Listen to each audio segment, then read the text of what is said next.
Absolutely. I think as a native Nevadan, we're aware of the value of water.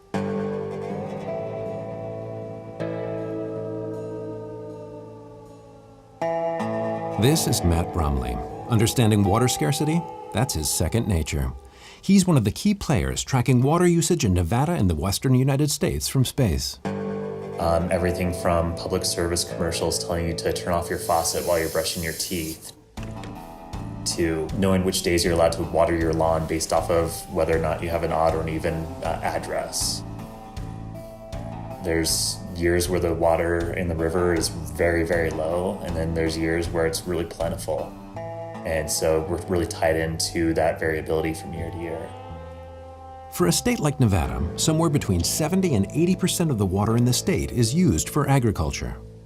And so if we can do better with managing irrigation water, agricultural water, it goes a long way with water conservation. The Landsat program has had its eyes in the sky for almost 50 years.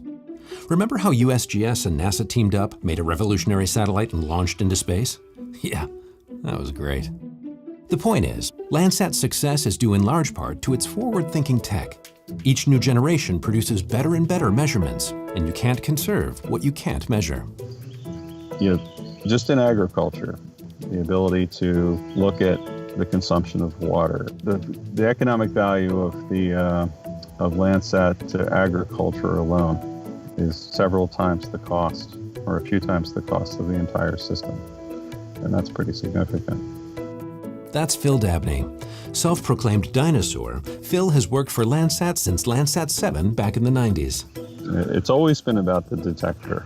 I actually had a bumper sticker that people teased me that only the nerds at NASA would understand, and it's the detector, stupid. And that's been our limitation. The detector that Phil is talking about is basically the most important piece of technology on the entire satellite. It's where light gets turned into data. In the early days, the detector was made out of just silicon, the same material you'd find in your smartphone camera today.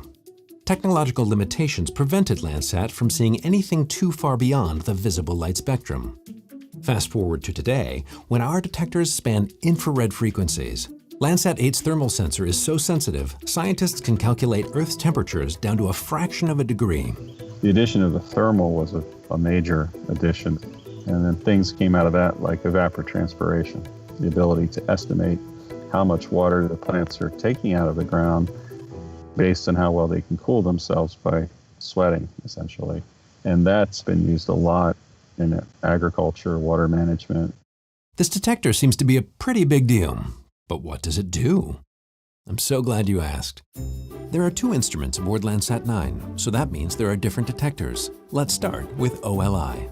When you're building hardware for spaceflight, you have to keep it in a clean room to protect it from any dust that might block light, and OLI is all about light. Once in orbit, OLI collects sunlight reflected off Earth's surface. The reflected light bounces between a few mirrors to focus the beam on a plane of detectors, all lined up in a row. The light passes through a set of filters to separate out 9 specific wavelength bands in visible and infrared frequencies. Each band provides different pieces of information about the land cover. The second instrument aboard Landsat 9, called TIRS, is a little different. It collects the thermal infrared wavelengths, or temperature signatures, emitted by the Earth itself.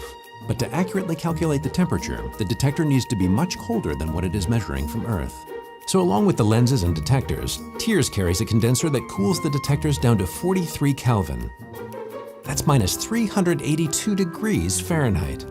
To put it all together, let's go to an engineer. The spacecraft is not just a piece of structure that holds this instrument.